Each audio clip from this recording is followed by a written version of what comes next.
Here, we'll sell them. Or I'll sign them if you own them. The likelihood is small. I wrote a piece about 1968. If you go back and look at 1968, at this time, in front of the 1968 election, LBJ was a shoo-in. Not unclose. He was going to be the nominee, and he was going to win. Didn't work out that way. So I believe that Hillary Clinton is where LBJ was. I believe that Bernie Sanders is the Gene McCarthy of 2015. I believe that Barbara Kennedy, who's sitting on the sidelines, is probably Elizabeth Warren. And I have no idea what's going to happen. If it turns out that Hillary was emailing classified material around, she should go the route of David Petraeus. That's a felony. I mean, I don't want her to be president. I want her in jail. It's just that simple. But Leonard, stay away from politics. Let me tell you something. look who's telling me to stay away from politics. The reason the health bill is not going to be corrected, nothing will be corrected, is that in this world, everything is determined by politics, not by what is right. Now, to go back and say, okay, how is it possible that for health care, not a single Republican voted for it? Some Republicans are smart, some are idiots. Not one has voted for it. It was strictly a political decision. Correct. All right. Now we have another deal that somebody very I knew we nice changed the subject. is concocted. The one who was told that you can't buy an automobile because he would lose his money. Iran, okay, the deal.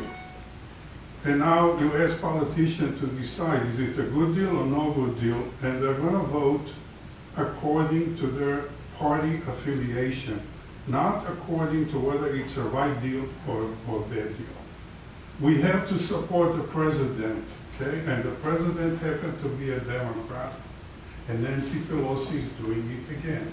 So the conclusion is, when you read all these dates, let me tell you a date that preceded everything.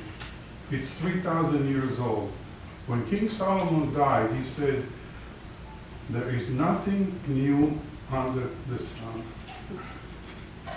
It's very depressing thought from people who are going to die, okay, like me, in about 40 years. There is nothing new under the sun. Everything that happened is going to happen again. Read the Ten Commandments. What does it tell you? Do not kill, do not cheat on your wife, respect your parents. They didn't respect the parents 4,000 years ago. Why would they do it now? There was no email, there was no anything to distract their attention. Let's all Don't kill, don't commit adultery. My wife is looking me to say shut up. Margaret, go ahead. You do better at this than I do. Yeah, Leonard, I think one of the points that you made, I think, is really the critical issue, which is that in this country, we don't believe that medical care is a right. It's a privilege. But education is a right. Please. Police is a right. Have a fire department, it's a right. There are all things that we consider to be a right, except for medical care. And to me, and that's not the same as in other countries. I mean, medical care is a right in most other countries. And to me, that is the fundamental issue where we have to have a real cultural change in order to be able to deal with the Health Care Act and all of those things. If we decided as a nation that medical care is a right, then you have to rethink how are we going to pay for it, how are we going to manage it, and so on. But as long as it's a privilege, we are going to continue down this But way. for those over 65, we decided. Sort of. It's nuts. I mean, you think about it, the answer is lying right in front of us. You could say Medicare is not good, you can say it's corrupt, you can say anything you want. But if you're over 65, we made the decision that it is a right. If you're under 65, it isn't, which is completely crazy. It's crazy. Right. And that issue was never discussed. One day I brought up single payer. I thought they were going to kill me. Yes. So, yeah, absolutely. What's that? Especially for children. Absolutely.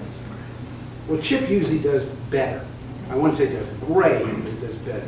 There's the pre-existing military system that they support the entire families. They had social medicine, they had the whole model, they didn't use it. It's in the chart. Yeah. it You're should- in it Great belongs. Britain if you're in the It's- military. Yeah.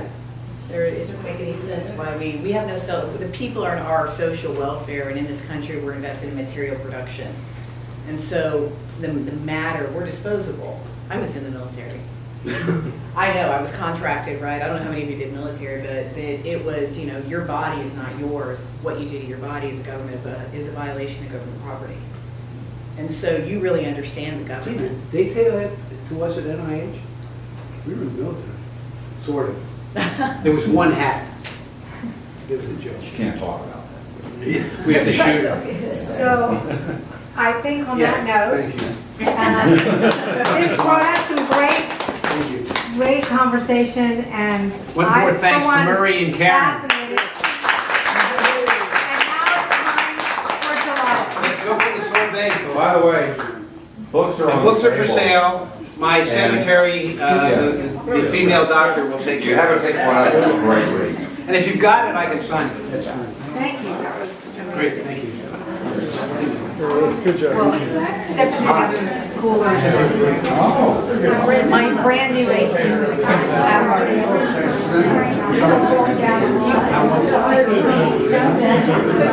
See what's up.